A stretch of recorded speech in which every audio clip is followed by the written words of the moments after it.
welcome to MANOVAAC. This will be an open house discussion with Guruji Naushir. But I'll start the discussion with my question, Guruji.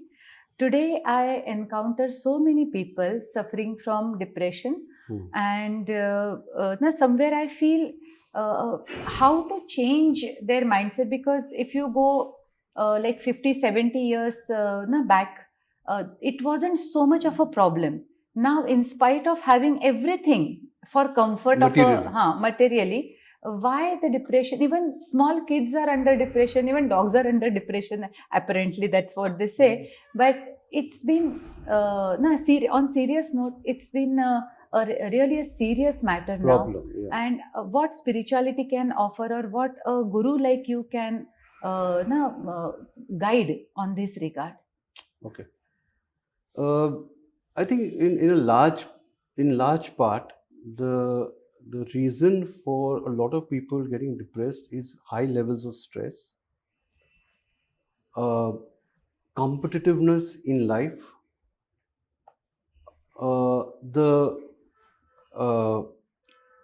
you can say the emphasis placed on succeeding and success.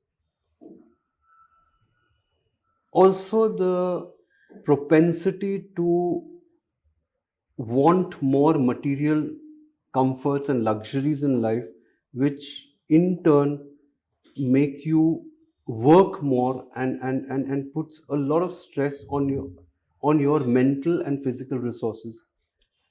All of this combined together with a very fast-paced life, I think it all adds up to a very depressive state when you find things are not going according to the way you've planned them out. Of course, the very root cause of that depression could be some kind of sadness, but it's not always an emotional hurt or pain.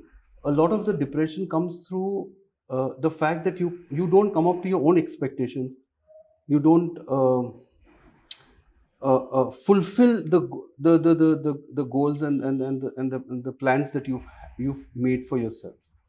And there's a lot of social pressure to do it. So when you don't do that, you find it very difficult to cope with, especially if you are a slightly weak-minded person or a very soft person. Then you fall into this depressive state of mind.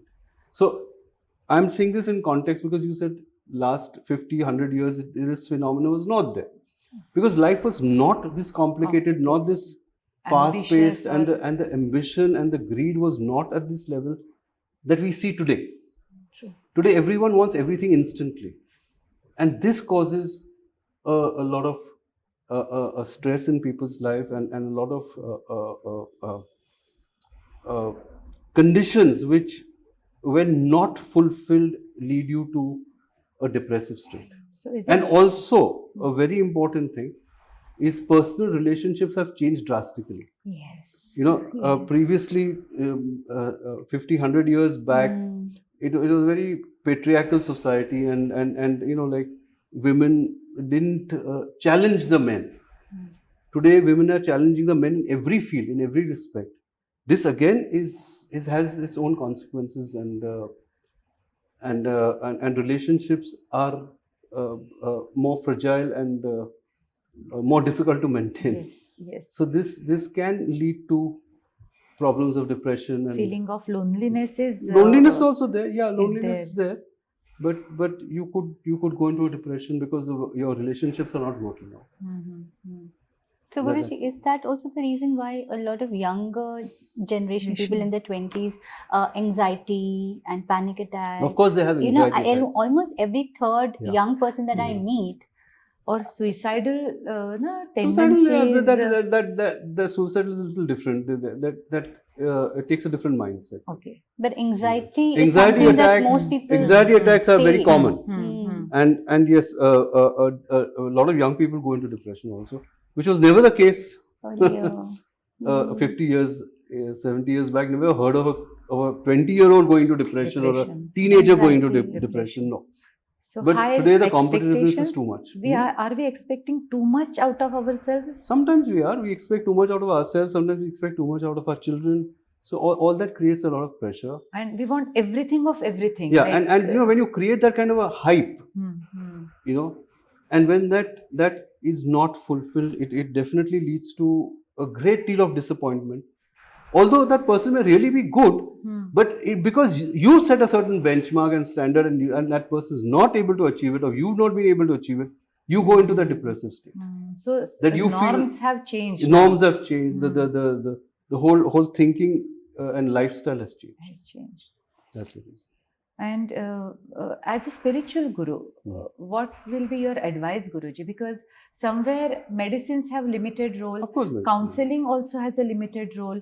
Somewhere, a spiritual. I guess you have to just change the whole perception of life. You have to understand life better. You have to understand that everything is ephemeral, transitory, including fame and success, including material prosperity. Everything is, and you can get that to some extent. If it's there in your destiny, you will get it, even if you don't kill yourself over it. And just because you don't achieve your perceived level of success, or society's level of success, or somebody in your family who sets that benchmark, that doesn't mean you're not good enough. You're not a failure. You're not a failure just because of that. Because you're only trying to achieve somebody else's ambition. So I think a very clear perspective of life will immediately bring the person out of depression. Because depression is a mental state, so it can change overnight.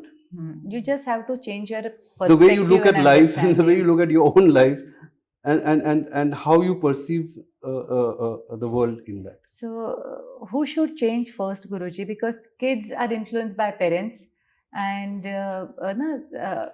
as a child, I guess now, adults should change first. But if your child is willing to learn, then yes, if you teach them from a young age, then they will be much better adults. And they can stronger adults, I would say. Yes, and they'll be able to face life better. Thank you, Guruji, because this was somewhere hurting me to see youngsters not happy with their life when they have everything. They are intelligent kids, they are sensitive kids, just because they are not achieving the way society or family there are too many high benchmarks. And we subject them to that. And adults subject them. And educational success or certain intelligence is being promoted too much. And even if you achieve that, it's never ending. Then you have another benchmark to achieve. Always. And that stress, what you are referring to, is somewhere acting on our mindset. Exactly. Yes. Hope parents and young children take this decision to come to Tadekam, and or any for that matter spiritual sort of understanding. And this is completely what you say avoidable thing. It is not something that we are supposed to suffer. So it just needs little change on your part. Now I open the forum to ask free questions. Yes. Poonam. Hello, Guruji. Guruji, I wanted to ask about Nadi Shastra. Like how genuine or relevant is it? Are those readings? Yes, Nadi Shastra is it's a form of like how you have a science of astrology. You have palmistry, you have numerology. These are all sciences of certain type. So Nadi Shastra is also one of them. It's a fairly accurate form of reading, and what they actually read is, now how it is written, all I'm not going to that, because there are various interpretations for that. But what they basically do is they give you an idea of your past. So it's virtually like somebody tapping into your Akashic records and finding out who you were and what you did. Not that they can see the entire picture, but they can see parts of it, like how an astrologer sees your charts and predicts certain things in your future. Now, those things may come, may not come, because they may be potentials. Now, here they are not potentials, they have been done, but so vast is the past behind you that they can see some part of it, whoever's writing those nadis, They can see some part of it, and they can give you a brief idea about what happened in the past. They can give you a fairly brief idea of the present life, though not too much into the future, but a little bit into the future. They can give you some idea, but they cannot give you beyond that. They are not future tellers. They are not fortune tellers. They tell you more of the past than of the future. So if So you it's something like that to has know that, already then it's fine. happened. It's So it's not about much, something that's like it already won't be happened. much useful to what If you might. find it useful to know the past, then fair enough. I mean, good for you if you believe in that. And otherwise, you can go through life without going to a Nadi Shastra. You don't have to. It may Resort answer to that. certain It may answer karmic certain- equations, yeah, like certain- okay, this is why you are Yeah. having. You may, yeah, exactly. You can figure out why you're having certain difficult relationships from those nadis. Yes, but other than that, I don't think there's much advantage. Just suffice your curiosity. It more for your curiosity. Correct. Absolutely. Okay. Anyone else? Yes. Yes, Alifia. So, Guruji, I want to know what role do blessings play in our life? So, many times we're told that, seek the blessings of the elderly and do good and you'll get the blessings from the people. If destiny is already fixed, and so what role do blessings play? Since everything is anyways fixed in my life and I'll get what is destined. No. See, again, you're taking destiny as a watertight compartment. It is not. Your destiny has many potentials. So, when somebody blesses you, if it comes out from the heart, and if it is genuine, and if it is very strong, it does help you somewhere. Now, blessings from parents or maybe elders or something, or close people to you, even they may not be older to you, but they may be very close to you, normally come out with a certain amount of intensity. That intensity can help in your life. So how does it help? It doesn't help to alter your destiny, but it helps you to get through the difficult parts of your life better, more smoothly.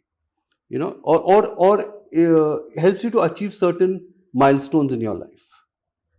So it only helps to open up certain potentials or help you in realizing those potentials. But blessings of a guru or a saint or some maybe a form of divinity, like when you go to a temple or whatever it is, that can bring about an intervention in your life which normal people cannot do, because their intent is that much more powerful, and some people have the power to change certain things in your destiny. That is why. So that would be a different kind of blessing. But the normal people blessing you, that just helps you. It's a little you can say a boost to tide over bad times or difficult times. So, it smoothens the path a bit. Yeah, that's about it. Thank you, Guruji. Namaskar, Guruji. I have a question regarding like you said, astrology is a different science and all. So I just wanted to know, do the planets have impact on our lives or they can? And if we do the Reiki and if we do more with the positivity, more and they create sometimes the more negativity is there in our mind. So do these planets affect us on our thinking? I just wanted to know that. Yeah. See, planets have magnetic effect because in the universe, besides life force energy, the major energy is magnetic energy. Now, what your astrological chart does, it gives you a timing device. So, according to the movement of the planets in your chart, certain events are destined to happen, and some of them are inevitable because they have to be placed in your life for you to go through that kind of blueprint. Okay? How you respond to those situations depends on you and your discriminative intellect, your intelligence, your maturity, your wisdom. The responses are not predestined. The situations are predestined. And those predestined situations get triggered off by the planets because of magnetism. So your DNA, your blueprint which you carry with you is triggered off by the effect of the planets. So at that point of time, you will come across that situation, you will say something, you will take a decision in that respect, or you will meet such people in your life, or some calamity will come into your life. That is triggered off by the astrological influences of the planets. They are bound to happen. How you respond to them is not, that is in potentials. That is in the potentials. So we have to choose all those, take the choices. So you have to choose how to respond to certain situations which are brought into you by your astrological chart. That's how it works. So the Reiki or any other divine tool. That's your response. And then you take divine help, you gain the balance, so naturally you respond better. Anyone else has a question? Yes, Jasmine. Guruji, my question is about negative karma. As we know that when we intentionally hurt, harm people, we incur negative karma. But I have heard or read that negative karma, when done without intention, does not incur negative karma. Is it? And so, I mean, how can a person do negative karma without an intention? No. Like, can you give me an example of like? No, it's not like that. It's not negative karma or something. Karma is incurred on intention.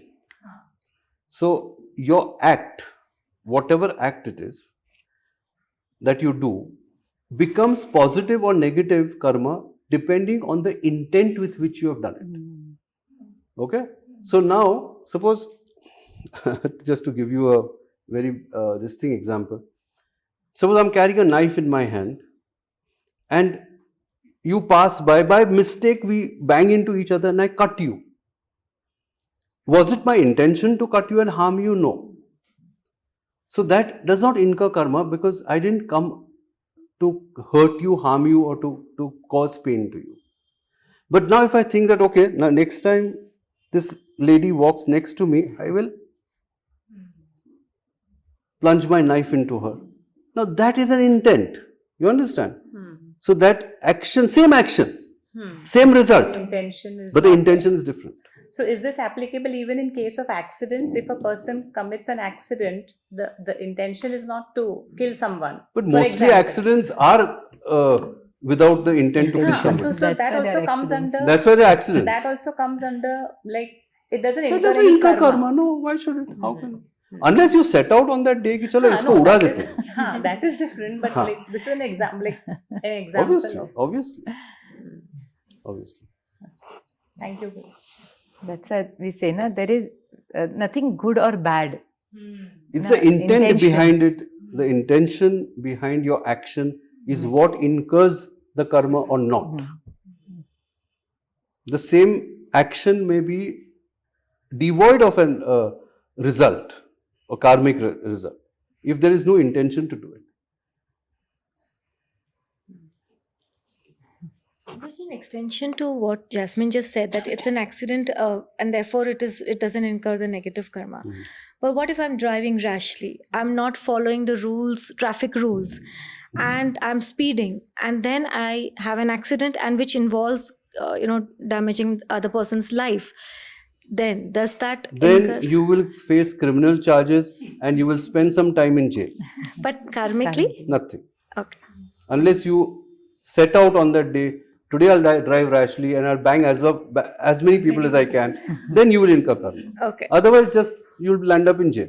Okay. Sometimes I feel these people just play their role to settle something in the other person's life. Because you can't be at that place at that time. Yeah, It's unless so there is, precise. unless your destiny places you there Places you. and places that person there. So that is where the blueprint plays. That is where your stars play a role. A role, yes. To bring that situation into your life. Then how you will respond to that situation is up to you. Yeah, but another condition, Guruji, while crossing, you see that somebody is crossing, and you don't do much. You keep thinking that person will move or something, and now it's not intentional, but you can avoid it, na? Then you should learn how to drive properly. properly. Nothing to do with spirituality and nothing to do with karma. So it's all like then legal, more or less. Yes. Okay. Anyone else has? Yes, One Poonam. thing I wanted to ask, Guruji, yet told previously that Kali Yuga has already finished like over 300 years ago. 1700. But, yeah. So why is it a popular belief now that still Kali Yuga is going on? See, firstly, there was some miscalculation in certain books, which firstly made two mistakes. One is they got the calculation wrong. Number two, they said Kali Yuga lasts for some ridiculous 1 lakh years or something of that sort. So all this misinterpretation has come into certain texts, and therefore it is perpetuated. But no, Kali Yuga ended in 1700 and the Dwapar Yuga has started. Otherwise, in Kali Yuga, you wouldn't have the kind of scientific progress that we are making today. Like in the last 200 years, we made tremendous scientific progress. That would not be possible in Kali Yuga under any circumstances. So is it because of the sufferings like humanity is going through since so many? The suffering, the humanity will go so through they're every equating yuga. that with Kali Yuga. Yes, so most Yes. people out of ignorance associate suffering with. So now if there's a riot or if there's some killing or something, oh, hey, Kali Yuga. हाँ. You know, पाप इतना पाप हो रहा है this is अभी भी कलयुगी Like है the world ऐसे. war, like for last 100, whatever, 200 world whatever. wars, Yeah, there have everything, been all wars. over the You world. think there haven't been wars before that and Yeah. before that? Oh, there have been more brutal wars. In fact, in Kali Yuga, the wars were so brutal that you can't even imagine today how brutal it was. So this is all, way of saying, word of mouth. Basically, gross ignorance keeps perpetuating through society. And I think it's still like that shadow is still there, or that's why What? like I said, this is like Sandhi period. No, Sandhi is over. 200 that years was- of Sandhi. Okay. So, that the was Sandhi period is over. See, that is why in the 20th century, your scientific discoveries took off like a rocket. Because the too Sandhi period fast. also got हाँ, over. हाँ.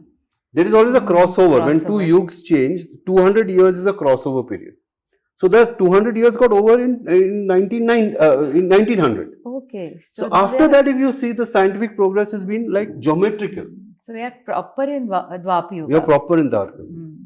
There's been a geometric progression in scientific discoveries. And now the violence, in the sense, it's not more physical.